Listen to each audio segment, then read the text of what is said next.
আমরা যে বিষয়ে আলোচনা কিছু করব, চেষ্টা করব ইনশাআল্লাহ, তা হলো আল্লাহ তাআলা সম্পর্কে, তার মাহাত্ম্য সম্পর্কে, যে তিনি কত মহান। এবং শুধু এতটাই এক মুমিন ব্যক্তির জন্য যথেষ্ট যে এখানে আল্লাহ তাআলার মাহাত্ম্য এবং আল্লাহ তাআলা সম্পর্কে আলোচনা হবে, তাই আল্লাহ তাআলার সম্মানের কথা খেয়াল রাখবেন আর সেই অনুযায়ী শুনবেন। কিছু কথা শুধু বোঝানোর জন্য কিংবা কিছু সংশোধনীয় কথা বলতে চাই। যেমন যখন আমরা বলি যে আমাদের নবী মুহাম্মদ সাল্লাল্লাহু আলাইহি ওয়াসাল্লাম এর প্রতি দুরুদ নাজিল হোক, তখন আসলে দুইবার দুরুদ পাঠ করা হয়। কারণ একবার আমি বললাম সাল্লাল্লাহু আলাইহি ওয়াসাল্লাম, এটা দুরুদ। আর যখন আমি বাংলায় বলছি যে নবী সাল্লাল্লাহু আলাইহি ওয়াসাল্লামের উপর দুরুদ নাজিল হোক, দুরুদ নাজিল হোক যখন বললাম, এটা দুরুদ পাঠ করা হলো। তো দুটোর মধ্যে একটা যথেষ্ট, মুহাম্মদ সাল্লাল্লাহু আলাইহি ওয়াসাল্লাম বলা যথেষ্ট, আর না হয় আমাদের নবীর উপর দুরুদ নাজিল হোক। যেহেতু আমরা আসলে সাধারণত আরবি ভাষা বুঝি না, তাই আমাদের মনে হয় যে এখনো দুরুদ বলাই হয়নি, যতক্ষণ না সাল্লাল্লাহু আলাইহি ওয়াসাল্লাম বলা হয়েছে। দ্বিতীয় কথা, আশা করি এই কথা বুঝতে পেরেছেন, যে যদি আপনি বাংলা ভাষাতেও বলেন যে নবীর ওপর দরুদ নাজিল হোক, তো দুরুদ পাঠ করা হলো। যদিও আরবি ভাষায় নবী সাল্লাল্লাহু আলাইহি ওয়াসাল্লাম যেসব শব্দ শিখিয়েছেন দুরুদের জন্য, সেগুলো ভালো। দ্বিতীয় কথা, যে আমাদের এলাকায় এখানে হোক বা ইন্ডিয়াতে হোক প্রচলিত যে নবী সাল্লাল্লাহু আলাইহি ওয়াসাল্লাম এর নামের সাথে সবাই সাথে সাথে সাল্লাল্লাহু আলাইহি ওয়াসাল্লাম বলে না, অভ্যাস নেই। আমাদেরকে সেই অভ্যাস গড়ে তুলতে হবে, বলানোর যাতে প্রয়োজনই না আসে। যখন মুহাম্মদ কিংবা নবী কিংবা রাসূল, আমাদের নবী সাল্লাল্লাহু আলাইহি ওয়াসাল্লাম নাম আসলো, তখন আমার জিহ্বায় মুখে সাথে সাথে চলে আসবে, অটোমেটিকলি চলে আসবে মুহাম্মদ সাল্লাল্লাহু আলাইহি ওয়াসাল্লাম। সে যে ব্যক্তি কথা বলছে তারও মুখে আসতে হবে, আর যারা শুনছে তাদের মুখেও আসতে হবে। তাই এভাবে আমরা আল্লাহ সুবহানাহু ওয়া তাআলা সম্পর্কে কিছু কথা শুনবো, এবং উদ্দেশ্য হলো যাতে আমাদের বুকের মধ্যে আল্লাহ তাআলার জন্য সম্মান ও মর্যাদা আসে। আসলেই প্রত্যেক মুসলিম ব্যক্তিকে যদি জিজ্ঞেস করা হয় যে তুমি কি আল্লাহ তাআলাকে সম্মান করো, তার উত্তর হবে হ্যাঁ, অবশ্যই সম্মান করি। না হলে কাউকে দেখুন যে যদি আল্লাহ তাআলার বিরুদ্ধে কোনো কথা বলে, তাহলে কিভাবে মুসলিমরা ক্ষিপ্ত হয়ে যায়। কেউ সহ্য করে? যদি আল্লাহ তাআলার বিরুদ্ধে কোনো কাফির কিংবা অন্য কোনো জাতির কোনো মানুষ যদি আল্লাহ তাআলার বিরুদ্ধে কোনো কথা বলে, তাহলে কি মুসলিমরা, মুসলিম যুবকরা, মুসলিম এলাকার মানুষরা সহ্য করে ওই কথাকে? সহ্য করে না। আল্লাহ সুবহানাহু ওয়া তাআলা তো সবচেয়ে সম্মানিত, তার নবী আমাদের রাসূল মুহাম্মদ সাল্লাল্লাহু আলাইহি ওয়াসাল্লাম সম্পর্কে কেউ যখন কোনো খারাপ কথা বলে, তখন আমরা সহ্য করি না। তার মানে হলো যে আমাদের মনের মধ্যে, আমাদের বুকের মধ্যে আল্লাহ তাআলার জন্য সম্মান আছে এবং রাসূল সাল্লাল্লাহু আলাইহি ওয়াসাল্লামের জন্য সম্মান আছে। যখন সম্মান আগে থেকেই আছে, তাহলে আবার সম্মানের কথা আলোচনা করার লাভ কি? কি প্রয়োজন? প্রয়োজন হলো এই যে আসলেই আমাদের বুকের মধ্যে আল্লাহ তাআলার যে সম্মান আছে, এতটা যথেষ্ট নয়। কারণ যেভাবে আসলে সম্মান করা উচিত সেভাবে করা হচ্ছে না। আসলে শুধু মনের মধ্যে কিংবা অন্য কোনো মানুষ যখন আল্লাহ তাআলার বিরুদ্ধে কথা বলল, তখন রাগান্বিত হয়ে যাওয়া এতটা যথেষ্ট নয়। আসলে সম্মান করতে হলে কেমন হতে হবে, এই কথা বোঝার জন্য, এবং আসলেই আল্লাহ সুবহানাহু ওয়া তাআলা কত মহান, কত সম্মানিত, তা বোঝার জন্যই আমরা আপনাদের সামনে বসেছি। আল্লাহ সুবহানাহু ওয়া তাআলা যিনি এই পুরো জগৎ সৃষ্টি করেছেন। এবার আপনি ভাবুন যে সৃষ্টি করেছেন এর অর্থ হলো যে যা পূর্বে ছিল না, যার কোনো পরিকল্পনা ছিল না, যার কোনো উদাহরণ ছিল না, তা আল্লাহ তাআলা সৃষ্টি করেছেন। আল্লাহ সুবহানাহু ওয়া তাআলা এত বিশাল আকাশ এবং তারই মতো আরো অনেকগুলো আকাশ আর এই পুরো পৃথিবী সবকিছুকে সৃষ্টি করেছেন শুধু আদেশ করে, হয়ে যাও। আল্লাহ তাআলা বলেন সুম্মা ইসতাওয়া ইলাস সামাই ওয়া হিয়া দুখান ফাকালা লাহা ওয়া লিল আরদি ইতিয়া তাওআন আও কারহা ক্বালাতা আতাইনা তাইঈন। আল্লাহ তাআলা আকাশের দিকে উঁচু হয়ে আকাশের দিকে উঠলেন। ওই সময় আকাশ ধোঁয়া হয়েছিল, আকাশ ছিল না, গ্রহ নক্ষত্র ছিল না। আল্লাহ তাআলা ওই ধোঁয়াকে আদেশ করলেন আর পৃথিবীকে আদেশ করলেন, এখনো তারা অস্তিত্বে আসেনি, আদেশ করলেন যে তোমরা চলে এসো, তোমরা হয়ে যাও। ইচ্ছাকৃতভাবে বা অনিচ্ছাকৃতভাবে, তোমরা চাইলেও তোমাদেরকে হতে হবে, না চাইলেও তোমাদেরকে হতে হবে। ওরা দুজনই বলল যে আমরা ইচ্ছাকৃতভাবে চলে আসলাম, হয়ে গেলাম। আপনি ভাবুন, এত বিশাল এক জগৎ, যে জগতের উপর রিসার্চ করতে করতে এখন পর্যন্ত সায়েন্টিস্টরা যত কিছু খোঁজ করতে পেরেছে, শত কিছু খোঁজ করার পরেও তারা দাবি করতে পারে না যে আমরা সবকিছু খোঁজ করে নিয়েছি, শুধু প্রথম আকাশের নিচের অবস্থা। এবং আল্লাহ সুবহানাহু ওয়া তাআলা এই বিশাল জগৎকে শুধু হয়ে যাও বলে সৃষ্টি করে দিয়েছেন। কল্পনা করুন এই ক্ষমতা সম্পর্কে, অনুভব করুন এই ক্ষমতাকে। কেমন ক্ষমতা, কেমন ক্ষমতা যে আপনি জমিতে গেলেন এবং বীজ রেখে আসলেন, ওই বীজ থেকে গাছ, ওই গাছের উপরে ফল, কত কি আছে এমন ওই বীজের মধ্যে, এবং কি পাওয়ার রেখেছেন আল্লাহ তাআলা মাটির মধ্যে। ওই ক্ষমতাকে যিনি সৃষ্টি করেছেন তিনি কত ক্ষমতাবান। এবং মহান আল্লাহ সুবহানাহু ওয়া তাআলা এত বড় জগৎ সৃষ্টি করার পরে যে জগতের কিনারা প্রান্ত এখন পর্যন্ত জানা যায়নি। একটি উপকরণের ব্যাপারে শুনেছেন হয়তো, যার নাম ভয়েজার 1 এবং তেমনি ভয়েজার 2, যা আজ থেকে প্রায় 2000, যখন 2000 সাল ছিল তারও আগে, 2000 সালেরও আগে, প্রায় 1980-র দিকে ছাড়া হয়েছে। এখন পর্যন্ত চলে যাচ্ছে, ভ্রমণ করছে মহাশূন্যে, এবং কোথায় শেষ আছে এই জগতে এখন পর্যন্ত খুঁজে পাওয়া যাচ্ছে না। এবং আমরা যে পৃথিবীতে বসবাস করছি, এই পৃথিবী আমাদের এই মহাশূন্যে যেসব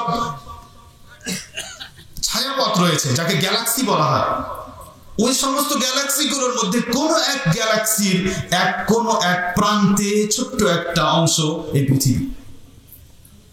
যে পৃথিবীর এক শহরে বসে আমরা অহংকার করি, এই আমার সামনে এই পুরো এক শহর বা এই পৃথিবী যখন একে তুলনা করা হবে পুরো জগতের সামনে, তখন এর কোনো অস্তিত্বই থাকবে না।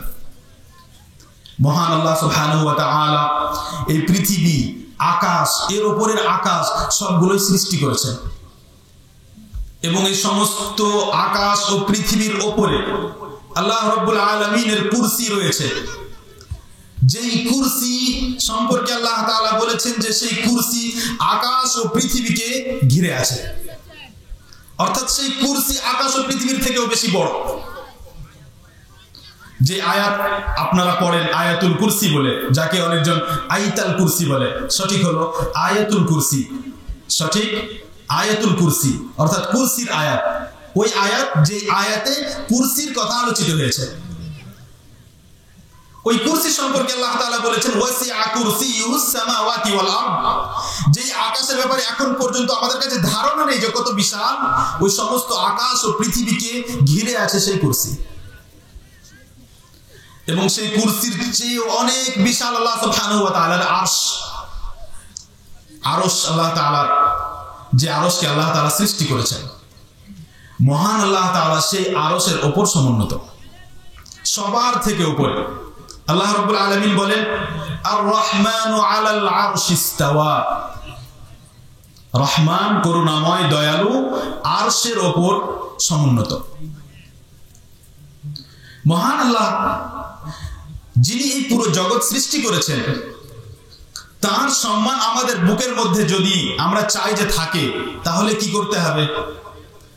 বসতে হবে আর তার ব্যাপারে শুনতে হবে, বসতে হবে, তার ব্যাপারে আলোচনা করতে হবে, তার ব্যাপারে কিতাব পড়তে হবে, বেশি বেশি জানতে হবে।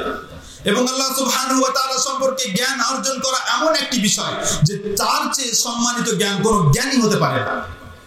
মহান আল্লাহ সুবহানাহু ওয়া তাআলা এমন একটি বিষয় যে যার ব্যাপারে আপনি যত জানবেন আপনার আরো জানতে ইচ্ছে করবে। যদি আমাদের অবস্থা দেখা যায় তো আমরা আল্লাহ সুবহানাহু ওয়া তাআলা সম্পর্কে খুব কম জ্ঞান রাখি। সেই জন্য আল্লাহ তাআলার ব্যাপারে কত রকমের কুধারণা আমাদের মধ্যে আছে, কত রকমের বেয়াদবি আমরা আল্লাহ তাআলার সাথে করি। ইব্রাহিম আলাইহিস সালামকে স্মরণ করুন। যখন ইব্রাহিম আলাইহিস সালাম নিজের রবের পরিচিতি দিলেন যে আমার রব কে, তখন তিনি বললেন আল্লাযী খালাকানি ফাহুয়া ইয়াহদিন, যিনি আমাকে সৃষ্টি করেছেন তিনি আমাকে হেদায়েত দান করেন। ওয়াল্লাযী হুয়া ইউতঈমুনি ওয়া ইয়াসকিন, যিনি আমাকে খাবার দেন, আমাকে পান করান। ওয়া ইযা মারিদতু ফাহুয়া ইয়াশফিন, যখন আমি অসুস্থ হই তখন আমাকে আরোগ্য দান করেন। আমি যেই জায়গায় আপনাদের নিয়ে যেতে চাই সেটা হলো যে শুরু থেকে ইব্রাহিম আলাইহিস সালাম বলছেন যে আল্লাহ রাব্বুল আলামিন আমাকে এরকম করেন, হেদায়েত দেন, পান করান, খাবার খাওয়ান। মাঝখানে বললেন যে যখন আমি অসুস্থ হই। কেন বললেন না যে যখন আমাকে ওষুধ দেন তখন আরোগ্য দান করেন? কেন বললেন না? কে বলবেন? ইব্রাহিম আলাইহিস সালাম শুরু থেকে বলছেন যে আল্লাহ তাআলা আমাকে এটা দেন, এটা দেন, এটা দেন। তখন বলতেন যে আমাকে অসুখও দেন, আর যখন অসুখ দেন তখন আরোগ্য দান করেন, সুস্থ করেন। কিন্তু তিনি বললেন যখন আমি অসুস্থ হই তখন আল্লাহ আমাকে সুস্থ করেন। অথচ আমরা জানি যে যত যা কিছু পৃথিবীতে হয় সবকিছু আল্লাহই করেন, কিন্তু তারপরে এই কাজ আল্লাহ সুবহানাহু ওয়া তাআলার সাথে যুক্ত করা হলো না। কেন? একেই বলে আদব, একেই বলে সম্মান করা, একেই বলে সম্মান করা। তিনি সম্মানার্থে আদব রক্ষা করার জন্য তিনি এইভাবে বললেন যে যখন আমি অসুস্থ হই। সেজন্য মুহাম্মদ সাল্লাল্লাহু আলাইহি ওয়াসাল্লাম বলতেন ওয়াশ-শাররু লাইসা ইলাইক ওয়াল খায়রু কুল্লুহু বিয়াদাইক। আল্লাহ রাব্বুল আলামিনকে বলতেন যে যত প্রকারের কল্যাণ আছে হে আল্লাহ সুবহানাহু ওয়া তাআলা, সমস্ত কল্যাণ তোমারই হাতে আছে। কিন্তু যত অনিষ্ট, যত খারাপ কিছু দেখতে পাওয়া যায়, কোনো কিছুর নিসবত, কোনো কিছু আমরা আপনার সাথে যুক্ত করি না, কোনো খারাপ কিছুকে আপনার সাথে যুক্ত করি না। এটা আদব, এটা সম্মান। আল্লাহ রাব্বুল আলামিন নিজের সম্পর্কেই বলেন হুয়াল আউয়াল ওয়াল আখির ওয়াল যাহির ওয়াল বাতিন। তিনি হলেন সর্বপ্রথম, যার পূর্বে কেউ নেই, যার পূর্বে কিছুই ছিল না। আপনি কল্পনা করেন এমন এক সত্তা যিনি ছিলেন কিন্তু তার পূর্বে কোনো কিছু ছিল না। কোনো কিছু যার ব্যাপারে আপনি কল্পনা করতে পারেন তা ছিলই না, কারো অস্তিত্বই ছিল না, তখনও তিনি ছিলেন। এবং কখন থেকে ছিলেন? সব সময়ের জন্য ছিলেন। এবং তিনি শেষ, তারপরে কোনো কিছুই নেই। তিনি সব থেকে উঁচু। আপনি যত উঁচু ভাবতে পারেন, মহান আল্লাহ তাআলা সব থেকে উঁচু, তার উপরে কোনো কিছু ভাবাই যাবে না, উপরে কিছুই নেই। এবং তিনি সবার চাইতে সব থেকে নিকটবর্তী। প্রত্যেকটি বস্তুর আল্লাহ সুবহানাহু ওয়া তাআলার নিকটবর্তী তার নিজের থেকেও বেশি। অর্থাৎ একজন মানুষ থেকে আল্লাহ সুবহানাহু ওয়া তাআলার নিকটবর্তী তার নিজের থেকেও বেশি। এটা তার জ্ঞান ও তার ক্ষমতা, তার শক্তির মাধ্যমে।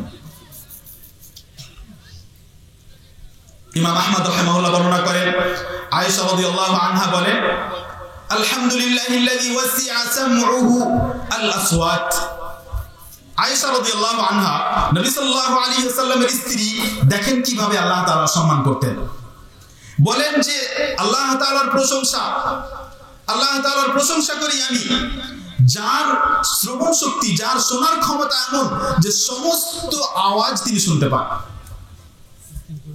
বলেন আয়েশা রাদিয়াল্লাহু আনহা, جاءت المجادلة إلى النبي صلى الله عليه وسلم تكلمه وأنا في ناحية من البيت ما أسمع ما تقول। যে ওই মহিলা যার তার স্বামীর সাথে ঝগড়া হয়েছিল কোনো বিষয়ে, আর সেই বিষয় ছিল জেহারের বিষয়। অর্থাৎ তার স্বামী বলেছিল যে তুমি আমার জন্য আমার মায়ের পিঠের মতো। এক সময় এরকম মানুষ বলতো, আর ওই কাজকে, ওই কথাকে জেহার বলা হতো। জেহার অর্থাৎ নিজের স্ত্রীকে নিজের জন্য হারাম করে নিত, যে তুমি আমার জন্য আমার মায়ের পিঠের মতো, অর্থাৎ তোমার সাথে আর আমার সম্পর্ক রাখা যাবে না, তুমি আমার জন্য হারাম। তখন তার মহিলা, সেই মহিলা নবী সাল্লাল্লাহু আলাইহি ওয়াসাল্লামের কাছে অভিযোগ অনুযোগ নিয়ে আসলেন। ওই মহিলা নবী সাল্লাল্লাহু আলাইহি ওয়াসাল্লামের সাথে কথা বলছেন, এই কথা আল্লাহ রাব্বুল আলামিন শুনে নিয়েছেন, আয়াত নাযিল করে দিয়েছেন। আয়েশা রাদিয়াল্লাহু আনহা বলেন ওয়া আনা ফি নাহিয়াতিন মিনাল বাইত, ওই বাড়ির এক কোণে আমি আছি, আমি জানতেই পারলাম না যে কখন সে আসলো আর কখন কি বলল। কিন্তু আল্লাহ সুবহানাহু ওয়া তাআলা শুনলেন আর আয়াতও নাযিল করে দিলেন। এই ধরনের কথাগুলো আমরাও জানি হতে পারে, কিন্তু অনুভব করি না। আর সেই জন্য আমাদের মনের মধ্যে সেই রকম আল্লাহ সুবহানাহু ওয়া তাআলার জন্য সম্মান নেই। আর সেই সম্মান না থাকার কারণে আমাদের আমলও ঠিক নেই, আকীদাও ঠিক নেই। প্রথমে আকীদা ঠিক করা, তারপরে আমল ঠিক করা। প্রথমে আমল ঠিক করা, পরে আকীদা ঠিক করা নয়। নবী সাল্লাল্লাহু আলাইহি ওয়াসাল্লামের পদ্ধতি প্রথমে আকীদা সংশোধন করা, তারপরে আমল সংশোধন করা। কারণ যখন ভিতরে সম্মান থাকবে, যখন ভিতরে ভালোবাসা থাকবে আল্লাহ তাআলার জন্য, তখন এই ব্যক্তি নিজেই মসজিদের দিকে যাবে। এই ব্যক্তি নিজেই নিজের গুনাহের কথা ভাববে। এই ব্যক্তি নিজেই আল্লাহ সুবহানাহু ওয়া তাআলাকে ভালোবাসবে। এই ব্যক্তি নিজেই নিজের গুনাহের কথা স্মরণ করে আল্লাহ সুবহানাহু ওয়া তাআলার কাছে ক্ষমা চাইবে। সহিহ বুখারীতে বর্ণিত, রাসূল সাল্লাল্লাহু আলাইহি ওয়াসাল্লাম বলেন, ইয়াকবিদুল্লাহু আল-আরদা ইয়াওমাল কিয়ামাহ বিয়াদিহি ওয়া ইয়াতওয়ি আস-সামাওয়াতি বিয়ামিনিহি সুম্মা ইয়াকুল আইনা আল-মালিক আনা আল-মালিক আইনা মুলুকুল আরদ।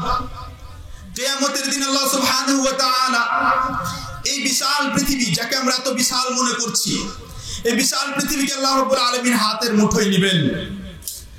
আর এই সমস্ত আকাশকে আল্লাহ সুবহানাহু ওয়া তাআলা ডান হাতে নেবেন। আল্লাহ রাব্বুল আলামিনের দুই হাতই ডান হাত।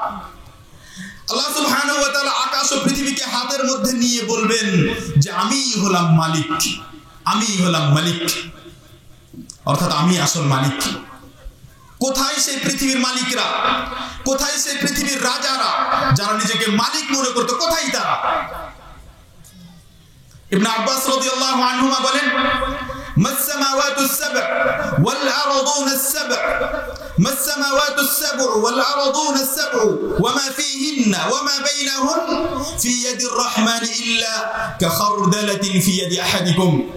ইবনে আব্বাস রাদিয়াল্লাহু আনহুমা বলেন যে এই সমস্ত আকাশ আর এই বিশাল পৃথিবী, এই পৃথিবী ও আকাশে যত যা কিছু আছে, এর মাঝে যত যা কিছু আছে, এসব কিছুই রহমানের হাতে, তোমাদের কোনো একজনের হাতে সরিষার এক দানার থেকেও ছোট। তোমাদের কোন একজনের হাতে সরিষার দানা যদি থাকে, সেই দানা তার তুলনায় যত ছোট, তার থেকেও আল্লাহ সুবহানাহু ওয়া তাআলার তুলনায় সবকিছু ছোট। আল্লাহ রাব্বুল আলামিন হলেন তিনি যার কাছে সব থেকে বড় জিনিসও সব থেকে ছোট হয়ে যায়। তাই আল্লাহ রাব্বুল আলামিন আমাদেরকে মাথা নত করতে আদেশ করেছেন। তাই আল্লাহ রাব্বুল আলামিন আমাদেরকে সালাতে রুকু করতে আদেশ করেছেন। রুকু অর্থাৎ মাথা নিচু করতে হবে, তারপরে আরো নিচু হতে হবে, সিজদায় যেতে হবে। আপনাকে প্রকাশ করতে হবে যে আমি নিচু, আমি ছোট।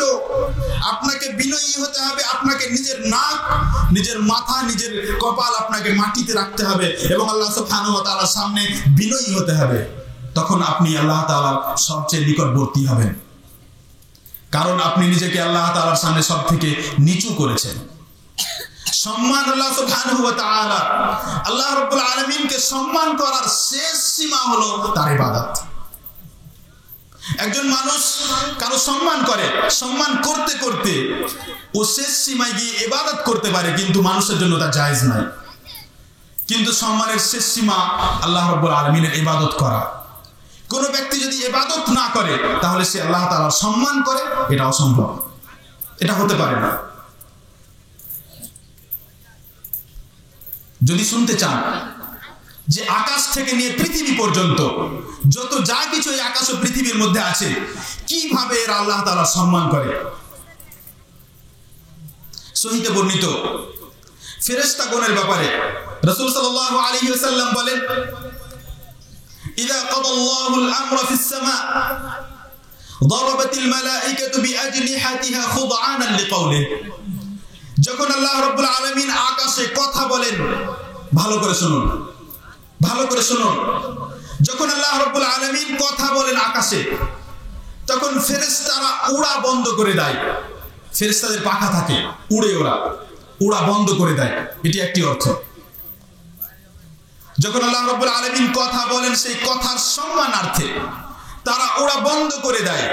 সেই কথার সামনে মাথা নত করে তারা উড়া বন্ধ করে দেয়, চুপচাপ স্তব্ধ হয়ে যায়।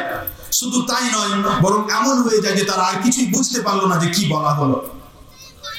তাদের এমন মনে হয় যেমন কোনো স্বচ্ছ পাথরের উপরে কোনো শিকল টানা হচ্ছে, অর্থাৎ তারা যে আওয়াজ শুনতে পায় সেই আওয়াজ তাদের শোনা এমন মনে হয় যেন কোনো পাথরের উপরে একটা শিকল টানা হচ্ছে, বুঝতে পারছে না যে কি বলা হলো। যখন আল্লাহ তাআলা কথা বলেন, আল্লাহ রাব্বুল আলামিন বলেন হাত্তা ইযা ফুজ্জিআ আন কুলুবিহিম ক্বালু মাযা ক্বালা রাব্বুকুম। এই ফেরেশতাদের যখন জ্ঞান ফিরে আসে তখন এরা উপরের ফেরেশতাদেরকে জিজ্ঞেস করে যে তোমাদের রব আমাদের আল্লাহ তাআলা কি বললেন, আমরা বুঝতে পারিনি। তখন তারা বলে ক্বালুল হক, তারা বলে যে আল্লাহ তাআলা সত্য বলেছেন, হক বলেছেন। ওয়া হুয়াল আলিয়্যুল কাবীর, তিনি সর্বোচ্চ এবং তিনি সবচেয়ে বড়। নবীগণ, কারণ নবীগণ আল্লাহ সুবহানাহু ওয়া তাআলার মনোনীত বান্দা। আল্লাহ রাব্বুল আলামিন নবীদেরকে কেন নবী বানিয়েছিলেন? ওরাও তো মানুষ ছিল, কিন্তু কি এমন ওদের মধ্যে ছিল, কি বৈশিষ্ট্য ছিল যার কারণে আল্লাহ রাব্বুল আলামিন ওকে নবী বানালেন? যদি জানতে চান তাহলে দেখুন যে কিভাবে নবীরা আল্লাহ রাব্বুল আলামিনকে সম্মান করতেন। সর্বপ্রথম আদম আলাইহিস সালাতু ওয়াস সালাম, তাকে আদেশ করা হলো, কোনো এক ফল থেকে নিষেধ করা হলো, যা আমরা সবাই জানি।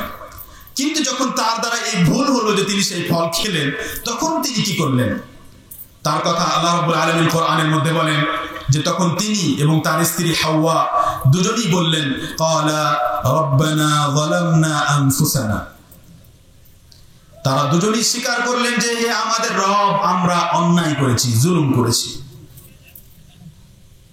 আমাদের মধ্যে কত মানুষ, আমরা দিনে রাতে কত রকমের জুলুম করি, মানুষের উপরেও আর নিজের উপরেও।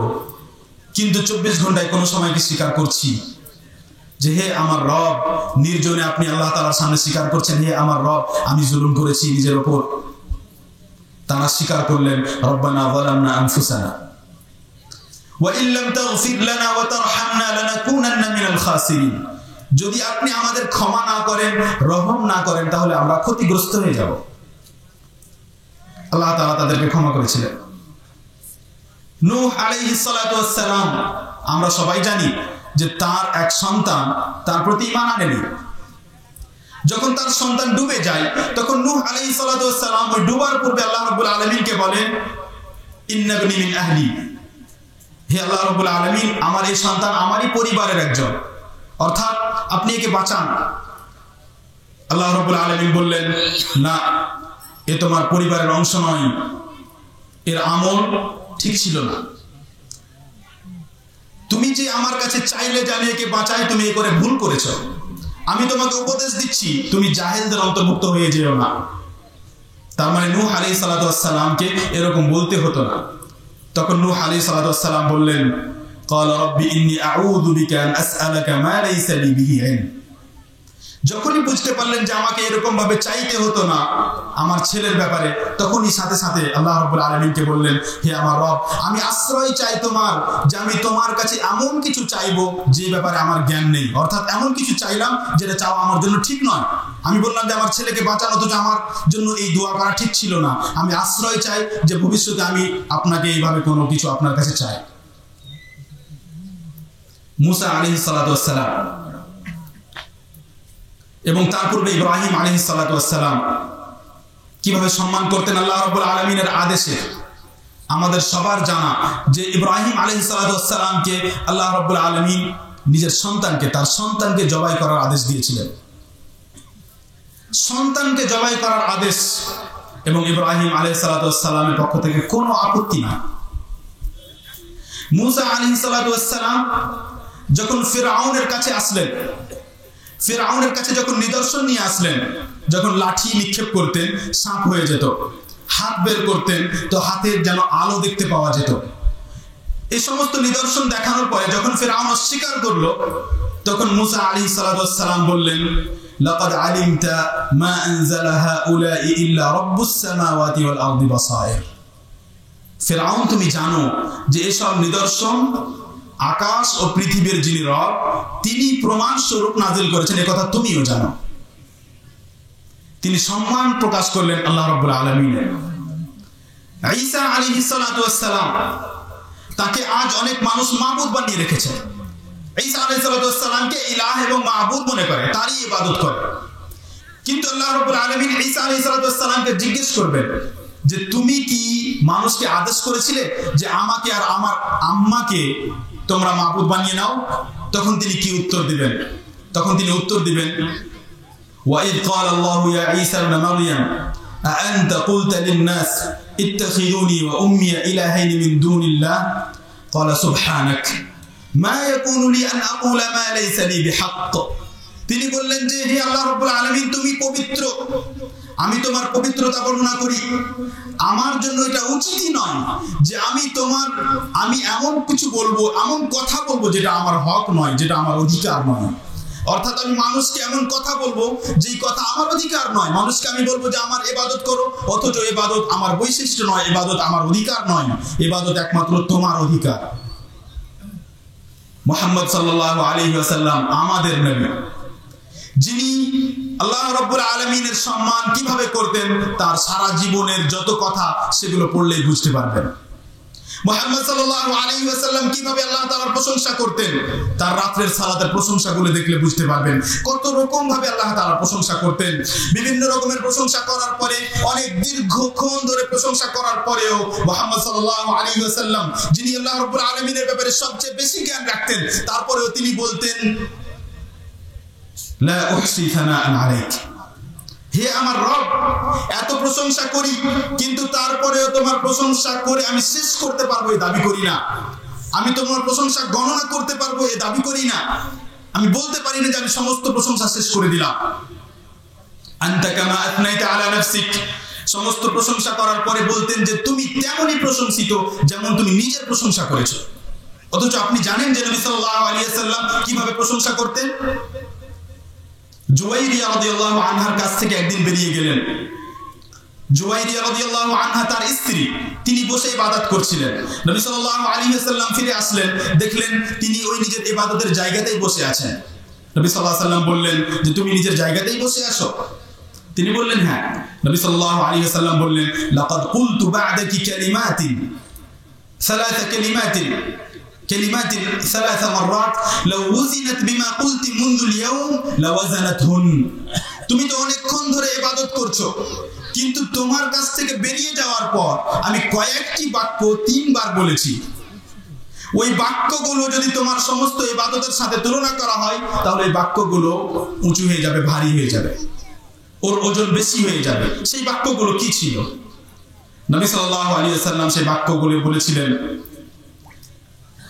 সুবহানাল্লাহি ওয়া বিহামদিহি আদাদা খালকিহি ওয়া রিদা নাফসিহি ওয়া জিনাতা আরশিহি ওয়া মিদাদা কালিমাতিহি আশা করি আমাদের মধ্যে অনেক জনের এই কথাগুলো মুখস্থ আছে কিন্তু এই কথাগুলোতে কিভাবে প্রশংসা করা হয়েছে আল্লাহ তাআলা কিভাবে সম্মান করা হয়েছে আল্লাহ তাআলাকে তা শোনো হে আল্লাহ রাব্বুল আলামিন তোমার পবিত্রতা বর্ণনা করি এবং তোমার প্রশংসা জ্ঞাপন করি তোমার প্রশংসা করি আর পবিত্রতা করি কতবার আদাদা খালকি তোমার যত সৃষ্টি সমস্ত সৃষ্টির সংখ্যা পরিমাণ আল্লাহ তাআলা সৃষ্টি কত হতে পারে আমাদের জানা নাই কিন্তু এই সৃষ্টির সংখ্যা পরিমাণ প্রশংসা করলেন ওয়া রিদা নাফসি এবং আল্লাহ রাব্বুল আলামিনের সন্তুষ্টি পরিমাণ যত পরিমাণ প্রশংসা করলে আল্লাহ তাআলা সন্তুষ্ট হবেন তত পরিমাণ আমি প্রশংসা করলাম ওয়া জিনাতা আরশি তার আরশের ওজন পরিমাণ কিছুক্ষণ আগে শুনলেন যে কুরসি এবং কুরসি থেকে আরশ কত বিশাল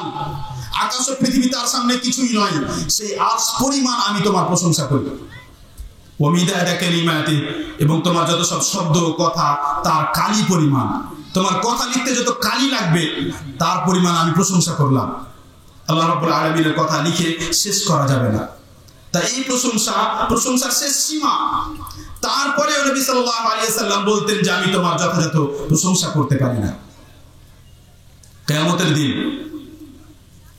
কঠিন অবস্থা কোন মানুষের মধ্যে বিচার করা হচ্ছে না কাফের মুশরিক ইহুদি খ্রিস্টান মুসলিম মুমিন কারোর মধ্যে বিচার করা হচ্ছে না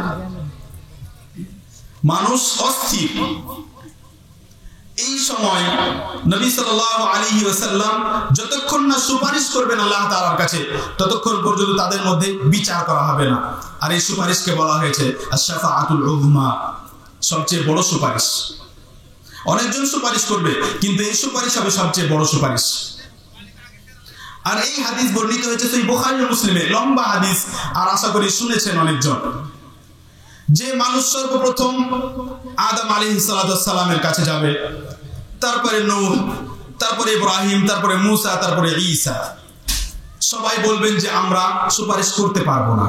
আমরা যে অংশটুকু আপনাদের সামনে পেশ করতে চাই সেটি হলো যে শেষে তারা মুহাম্মদ সাল্লাল্লাহু আলাইহি ওয়াসাল্লামের কাছে আসবে। তখন মুহাম্মদ সাল্লাল্লাহু আলাইহি ওয়াসাল্লাম বলেন, ফাআনতালিকু হাত্তা আতি তাহতাল আরশ, যে আমি তখন এগিয়ে যাব এমনকি আমি আরশের নিচে পৌঁছে যাব। ফাআকাউ সাজিদান লিরাব্বি আযজা ওয়া জাল, আরশের নিচে গিয়ে আমি আমার রবের সামনে সিজদারত হয়ে যাব।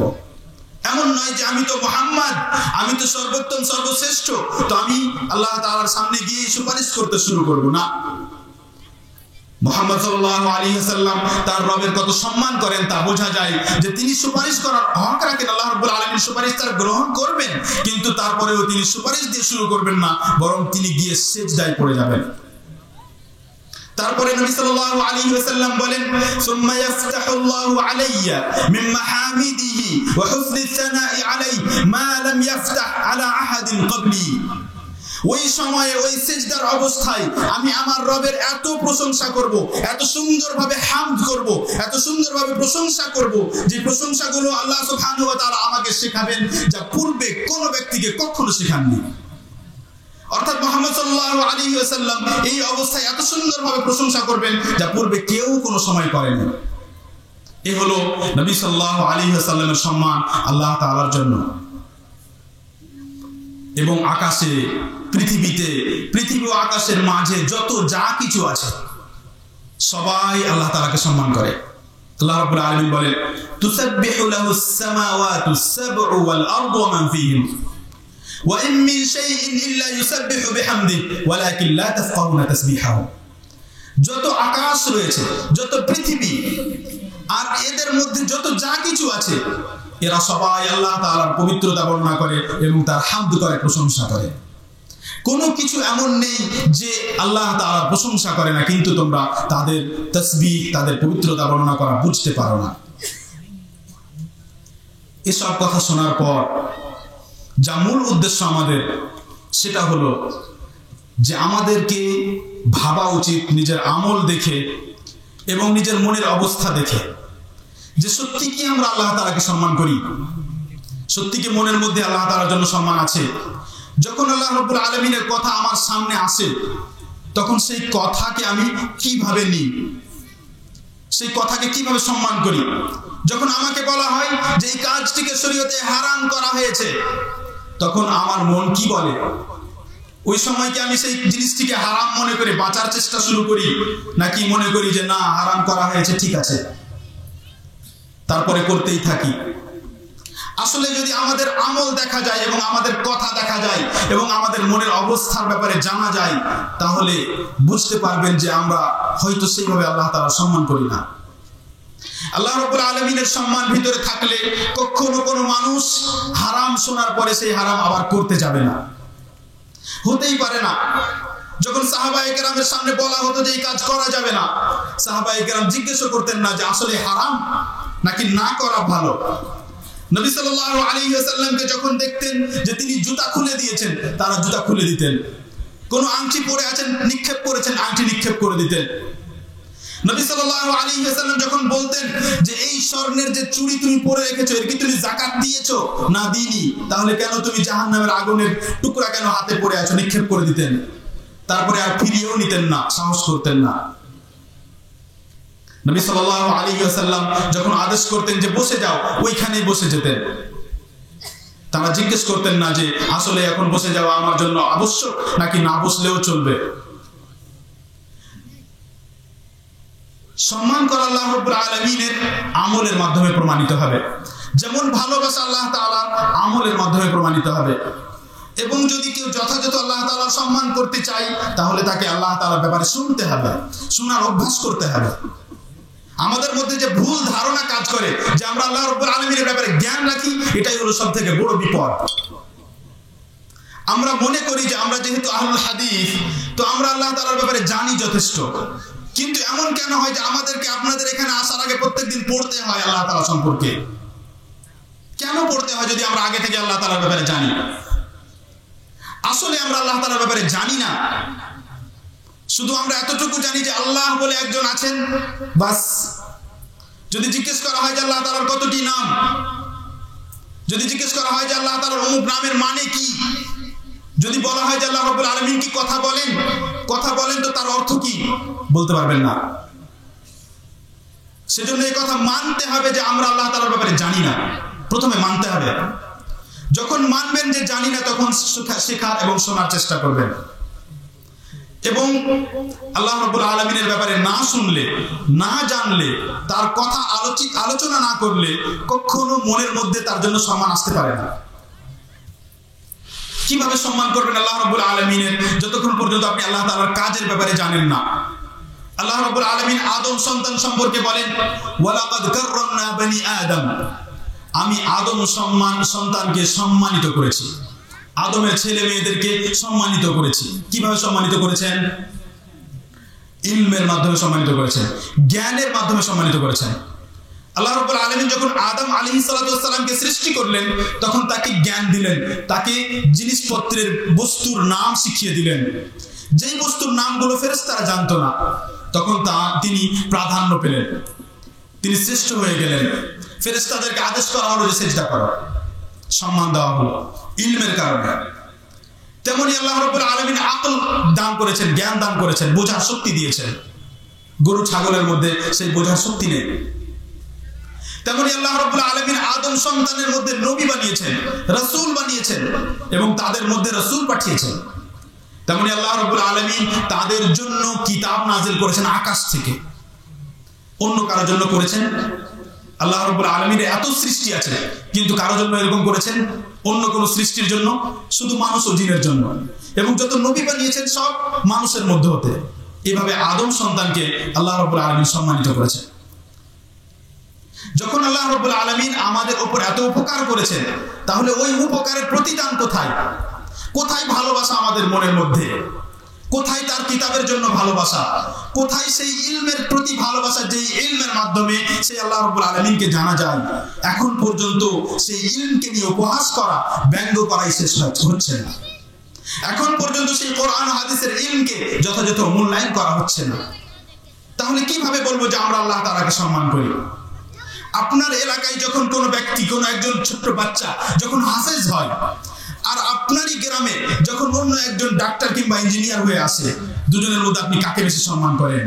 এটাই ঠিক করবে যে আপনি আসলে আল্লাহ তাআলাকে কতটা সম্মান করেন।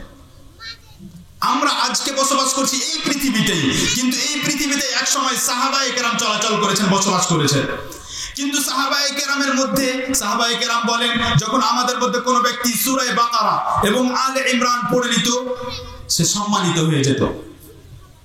জাল্লা ফিনা, সে আমাদের মধ্যে সম্মানিত হয়ে যেত। শুধু সূরা বাকারা এবং সূরা আলে ইমরান পড়ে একজন শুরু ফাতিহা থেকে নাস পর্যন্ত সম্পূর্ণ মুখস্থ করে নিয়েছে, কিন্তু সে কি আসলে সম্মানিত হয়েছে? তাকে আসলে সম্মান করা হচ্ছে? কোরআনের সম্মান করা, আল্লাহ তাআলার সম্মান করা, কোরআন ধারকের সম্মান করা, কোরআনের সম্মান করা, ইলমের সম্মান করা, আল্লাহ রাব্বুল আলামিনের সম্মান করা, যারা ইলমের সাথে জড়িত তাদের সম্মান করা, আল্লাহ তাআলার সম্মান করা।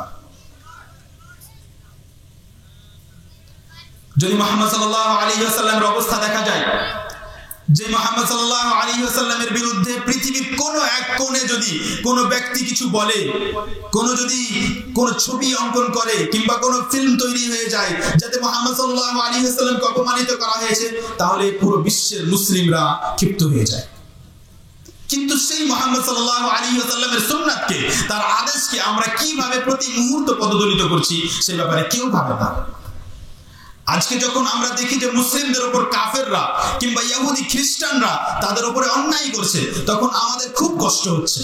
অবশ্যই কষ্ট হওয়া উচিত। নবী সাল্লাল্লাহু আলাইহি ওয়াসাল্লামের কষ্ট হতো, কিন্তু আসলেই কি কষ্ট হচ্ছে? আসলেই কি ওই ইহুদিদেরকে আমরা ঘৃণা করি?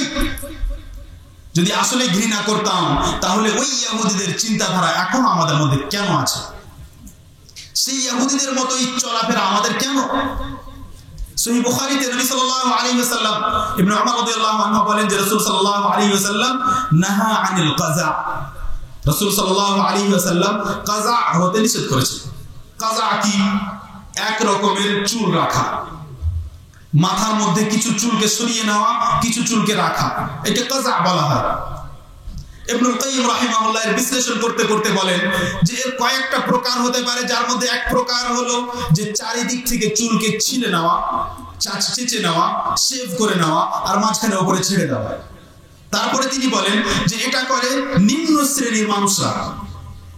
এই বাক্যটি আমি আপনাদেরকে শোনাতে চাই। ইবনুল কাইয়্যিম রাহিমাহুল্লাহ বড় একটা নাম, যে কোনো আলেম ওলামার পরিবেশে যখন ইবনুল কাইয়্যিম বলবেন তখন একটা বড় নাম। এটা যখন বলা হয় যে তিনি বলেছেন, তার মানে এটাকে আপনাকে মেনে নিতে হবে। ইবনুল কাইয়্যিম রাহিমাহুল্লাহ বলেন যে এই ধরনের কাজ নিম্ন শ্রেণীর মানুষরা করে। কোন ধরনের কাজ? ওই যে কাজা, চারিদিককে ছিলে নিয়ে উপরে চুল রেখে দেওয়া। আল্লাহু আ'লাম যে ইবনুল কাইয়্যিম রাহিমাহুল্লাহ যখন এই কথা বলেছেন, তার মৃত্যু হয়েছে 752 হিজরিতে। তখন এরকম অবস্থা ছিল কিনা, কিন্তু এখন মুসলিমদের মধ্যে দেখতে পাওয়া যাচ্ছে। নবী সাল্লাল্লাহু আলাইহি ওয়াসাল্লাম বলেন, মান তাশাব্বাহা বিকওমিন ফাহুয়া মিনহুম। সবার আমাদের জানা যে কেউ ব্যক্তি অন্য কোন জাতির যদি সাদৃশ্য গ্রহণ করে তাহলে তাদের অন্তর্ভুক্ত হয়ে যাবে। ইবনে তাইমিয়া রাহিমাহুল্লাহ বলেন যে এই হাদিসের অর্থ, বাহ্যিক অর্থ হলো যে কেউ যদি অন্য কোন জাতির সাদৃশ্য গ্রহণ করে তাহলে সে কাফের হয়ে যাবে। কিন্তু যদি আমরা বাহ্যিক অর্থ নাও গ্রহণ করি তবুও কমপক্ষে সেই কাজটি হারাম হবে। তারপরে বলেন যে সাদৃশ্য গ্রহণ করার সময় শর্ত নয় যে আমি নিয়ত করেছি সাদৃশ্য গ্রহণ করার। কেউ বলতে পারে যে না, আমার আসলে উদ্দেশ্য নয় যে আমি এইভাবে চুল রেখে সাদৃশ্য গ্রহণ করতে চাই, আমার উদ্দেশ্য নয়। আমরা বলবো যে তোমার উদ্দেশ্য না থাকলেও তোমার সাদৃশ্য গ্রহণ করা হয়েছে, কারণ রাসূল সাল্লাল্লাহু আলাইহি ওয়াসাল্লাম বলেন যে সাদৃশ্য গ্রহণ করলো। এভাবে ইবনে তাইমিয়া রাহিমাহুল্লাহ বুঝান। নবী সাল্লাল্লাহু আলাইহি ওয়াসাল্লাম যে ইহুদিদের বিরোধিতা করা পছন্দ করতেন, সব সময় তাদের বিরোধিতা করতেন। ইবনে তাইমিয়া রাহিমাহুল্লাহর কিতাব রয়েছে ইক্তিদাউস সিরাতুল মুস্তাকিম, তাতে তিনি এই বিষয়ে আলোচনা করতে করতে অনেকগুলো উদাহরণ পেশ করেছেন যে যেই সমস্ত কাজে নবী সাল্লাল্লাহু আলাইহি ওয়াসাল্লাম ইহুদিদের বিরোধিতা করেছেন, শুধু বিরোধিতার জন্য, না হলে এই কাজটি অন্যরকম ভাবে করা যেত। যেমন আশুরার সিয়াম, আমরা জানি যে আশুরার সিয়াম 10 মুহররম। 10 মুহররম মূলত আশুরা, কারণ আশুরার মানেই হলো 10। কিন্তু রাসূল সাল্লাল্লাহু আলাইহি ওয়াসাল্লাম যখন জানতে পারলেন যে ইহুদিরা এই দিনে সিয়াম রাখে, সহিহ মুসলিমে বর্ণিত, তখন তিনি বললেন লা ইন বাকিতু ইলা কাবিল লা আসুমান্না আত-তাসি', যদি আমি আগামী বছর পর্যন্ত জীবিত থাকি তাহলে 9 মুহররমেও আমি সিয়াম রাখব। বিরোধিতা, আসল হলো 10 কিন্তু 9 রাখবো বিরোধিতার জন্য। আবু দাউদ রাহিমাহুল্লাহ বর্ণনা করেন যে রাসূল সাল্লাল্লাহু আলাইহি ওয়াসাল্লাম বলেছেন, খালিফুল ইয়াহুদ ফাইন্নাহুম লা ইউসাল্লুনা ফি নিআলিহিম ওয়ালা ফি খিফাফিহিম। তোমরা ইহুদিদের বিরোধিতা করো, কারণ তারা যখন সালাত পড়ে, ওরাও সালাত পড়ে ওদের মতো, যখন তারা সালাত পড়ে, সালাত আদায় করে, তখন জুতা পরে কিংবা এক চামড়ার মোজা পরে তারা সালাত আদায় করে না। পুরো কথা আগে শুনুন। এমন নয় যে আমি আপনাকে আজ থেকে জুতা পরে সালাত আদায় করার কথা বলছি না। আসলে আমাদের শরীয়তে ইসলামে জুতা পরে যদি জুতার নিচে নোংরা না থাকে, আর যদি ওর কারণে যেই জায়গায় আপনি দাঁড়িয়েছেন সেই জায়গা নোংরা না হয়, তাহলে জুতা পরে সালাত আদায় করাতে কোনো অসুবিধা নেই, পরা যেতে পারে। কিন্তু ইহুদিরা এরকম করে না। তাই রাসূল সাল্লাল্লাহু আলাইহি ওয়াসাল্লাম তাদের বিরোধিতা করার জন্য বললেন যে তোমরা সালাত আদায় করো জুতা পরে, এবং নবী সাল্লাল্লাহু আলাইহি ওয়াসাল্লাম নিজে পড়লেন, সাহাবায়ে কেরাম তার সাথে পড়লেন। সহিহ মুসলিমে বর্ণিত, রাসূল সাল্লাল্লাহু আলাইহি ওয়াসাল্লাম বলেন, লা তাবদাউল ইয়াহুদা ওয়ালান নাসারা বিসসালাম। ইহুদি ও খ্রিস্টানদেরকে তোমরা প্রথমে সালাম দিবে না, তোমরা নিজে এগিয়ে গিয়ে অগ্রিম তাদেরকে সালাম দিবে না। ওয়া ইযা লাকিতুম আহাদাহুম ফিত তারিক ফাদরুহু ইলা আদয়াকি। আর যখন ওদের মধ্যে কারো সাথে তোমাদের সাক্ষাৎ হবে তখন তাকে সংকীর্ণ রাস্তার দিকে করে দাও, ওকে সালাম দিতে হবে না। রাসূল সাল্লাল্লাহু আলাইহি ওয়াসাল্লাম ওদের বিরোধিতা করতে শিখাচ্ছেন, ওদেরকে ভালোবাসতে শিখাচ্ছেন না, ওদের থেকে দূরে থাকার কথা বলছেন, এবং রাস্তায় দেখা হলে তাদেরকে সংকীর্ণ রাস্তার দিকে করে দাও, এই শিক্ষা দিচ্ছেন। অথচ হাদিসের এই শব্দের ব্যাপারে বলা হয়েছে যে নবী সাল্লাল্লাহু আলাইহি ওয়াসাল্লাম নিজে এরকম করেননি যে ইহুদি বা খ্রিস্টানদের সাথে দেখা হলে তাদেরকে ধাক্কা দিয়ে কিংবা তাদের সাথে তাদের পাশে গিয়ে তাদেরকে বাধ্য করে দিয়েছেন যে এক সাইডে চলে যাও, এরকম করেননি। সাহাবায়ে কেরাম এরকম করেননি। সেই জন্য এই হাদিসের অর্থ হলো যে তাদের জন্য রাস্তা প্রশস্ত করো না, হতে পারে এই অর্থ ঠিক, কিন্তু আমাদের মূল উদ্দেশ্য হলো যে রাসূল সাল্লাল্লাহু আলাইহি ওয়াসাল্লাম কখনো তাদেরকে ভালোবাসার কথা বলেননি, কখনো তাদের সমর্থন করার কথা বলেননি, তাদের বিরোধিতা করার কথা বলেছেন, এই শিক্ষা দিয়েছেন। আমাদের এলাকায় যখন কোনো প্রতিষ্ঠান করা হয়, যারা এই প্রতিষ্ঠান করে, যারা এই প্রতিষ্ঠান পরিচালনা করে, তাদের ব্যাপারে আমার ধারণা হলো যে তাদের মধ্যে ভালো একটি নিয়ত আছে, যে এইখান থেকে ইসলামের শিক্ষা বের হবে, এখান থেকে মানুষ ইসলামের শিক্ষা নেবে। কিন্তু আমরা যারা ওই এলাকায় বসবাস করি, তারা কতজন নিজের ছেলেদেরকে ওই শিক্ষায় শিক্ষিত করি, কতজন পাঠায় ওইখানে? আপনার এই ছেলে যখন সেইখানে শিক্ষা লাভ করে না, যখন সে ইসলামী শিক্ষা তার মধ্যেই আসে না, কোনো আদব তার মধ্যে আসে না, কোনো রকমের ঈমান তার মধ্যে নেই, শুধু শুনেছে যে আখিরাত বলে কিছু আছে, নবী বলে কেউ আছেন, কিন্তু কোনো জ্ঞান নেই এগুলোর ব্যাপারে, কোনো ঈমান তার মধ্যে প্রবেশ করেনি যথাযথভাবে, তখন সেই আপনার ছেলেকে বড় হয়ে সালাত আদায় করানোর জন্য, আদব শেখানোর জন্য, নিজের কথা শোনানোর জন্য আপনাকে কত কষ্ট করতে হয়। ভুল শুরুতে হয়েছে। যেমন নবী সাল্লাল্লাহু আলাইহি ওয়াসাল্লাম বলেন, কুল্লু মাউলুদিন ইউলাদু আলাল ফিতরা, প্রত্যেক শিশুর জন্ম হয় তার ফিতরাতের উপর, যেভাবে আল্লাহ তাআলা তাকে সৃষ্টি করেছেন। কিন্তু বাবা মা তাকে ইহুদি খ্রিস্টান বানায়, মুসলিমরা ইহুদি খ্রিস্টান যদিও বানায় না, কিন্তু মুসলিম বাবা মা যখন ওই ছেলেকে শুরু থেকে কোরআনের কথাই বলে না, যে কোরআন কি, কোরআনকে ভালোবাসতে হয়, কোরআনকে সম্মান করতে হয়, কোরআন পড়লে তুমি সব থেকে উত্তম, কোরআন তেলাওয়াত করলে তুমি সব থেকে উত্তম, একটি অক্ষর পড়লে তুমি 10 নেকি পাবে, 70 নেকি পাবে, 700 নেকি পাবে, কোরআন পড়লে তোমাকে আল্লাহ তাআলা পৃথিবীতে সম্মানিত করবেন, আখিরাতেও সম্মানিত করবেন, বলাই হয় না যখন, তখন আপনার ছেলে বড় হয়ে যায়, কোরআন পড়তেও জানে না। ওকে যখন ছোট থেকে সালাতের কথা বলা হয়েছে, কিন্তু যখন বলাই হয় না, তখন শিখে না, বড় হয়ে যায়, তখন পরে তাকে ফিরিয়ে আনা কঠিন হয়।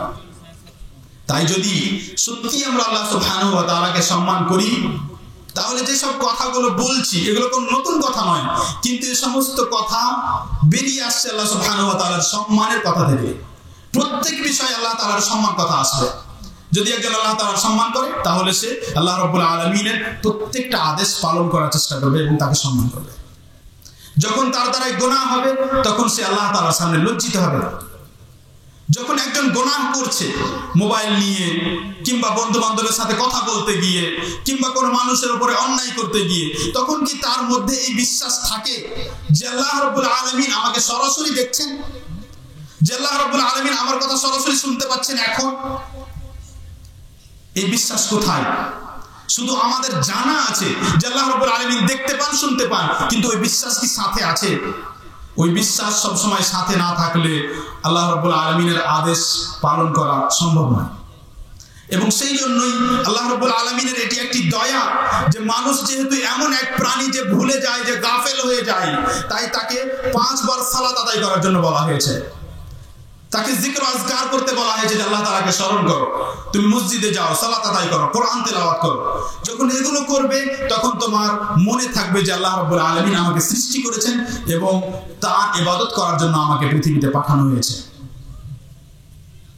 সমস্ত কথার সারাংশ হলো যে মহান আল্লাহ সুবহানাহু ওয়া তাআলা সবচেয়ে মহান, সব থেকে বড়, সর্বশক্তিমান, সবকিছুর ক্ষমতা রাখেন। তার ব্যাপারে জ্ঞান অর্জন করা সব থেকে বেশি মূল্যবান জ্ঞান, সব থেকে বেশি সম্মানিত জ্ঞান এবং সব থেকে বেশি আবশ্যক জ্ঞান আমাদের জন্য। এবং দুঃখজনকভাবে সেই মহান আল্লাহ সুবহানাহু ওয়া তাআলার ব্যাপারে জ্ঞান আমাদের মধ্যে কম, এবং তার ব্যাপারে শোনার আমাদের মধ্যে ইচ্ছেও খুব কম। যদি মাসআলা মাসাইল এবং ফতোয়া, হালাল জায়েজ না জায়েজ, হারাম, এগুলো নিয়ে আলোচনা করা হয়, মানুষ কান পেতে শোনে। কিন্তু যদি বলা হয় যে আল্লাহ রাব্বুল আলামিন এরকম, আল্লাহ তাআলা সেরকম, আল্লাহ তাআলা এভাবে আমাদের উপর নিয়ামত করেছেন, আল্লাহ রাব্বুল আলামিন নাম, এই বোঝার চেষ্টাও করে না। আর আসলে হালাল হারামের ফতোয়া শোনা থেকে আল্লাহ তাআলার কথা বোঝা জটিল, কঠিন ও সূক্ষ্ম।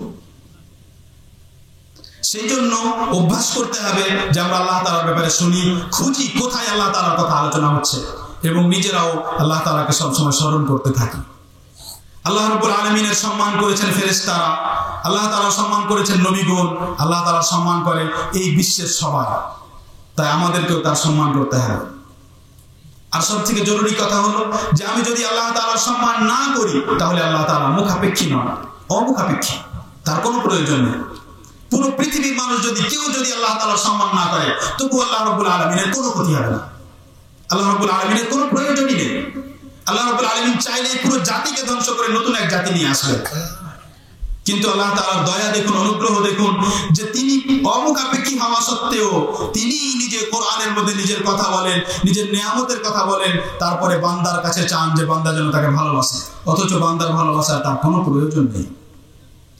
এবং মহান আল্লাহ বলেন, তিনি যাকে বান্দা যখন ভালোবাসে তখন তিনিও তাকে ভালোবাসেন, এবং যখন ক্ষমা চায় তখন তাকে ক্ষমা করে দেন, মাফ করে দেন, এবং তিনি তাকে তওবার তৌফিক দান করেন, তিনি তার তওবা কবুল করেন। এবং আরো একটি বিষয় বললাম যে সম্মান এর শেষ সীমা হলো আল্লাহ তাআলার ইবাদত করা। সম্মান করতে করতে মানুষ যখন সব থেকে বেশি সম্মান করবে সেটা হবে আল্লাহ তাআলার ইবাদতের আকারে। তাই কোনো মানুষ আল্লাহ রাব্বুল আলামিনের ইবাদত না করে আল্লাহ তাআলা যথাযথ সম্মান করতে পারবে না। আমাদের আজকের এই কথাগুলোর উদ্দেশ্য হলো যে আমরা যারাই এখানে বসে আছি তারা এখান থেকে আল্লাহ রাব্বুল আলামিনের সম্মান মনের মধ্যে ঢুকিয়েই এখান থেকে উঠে যান।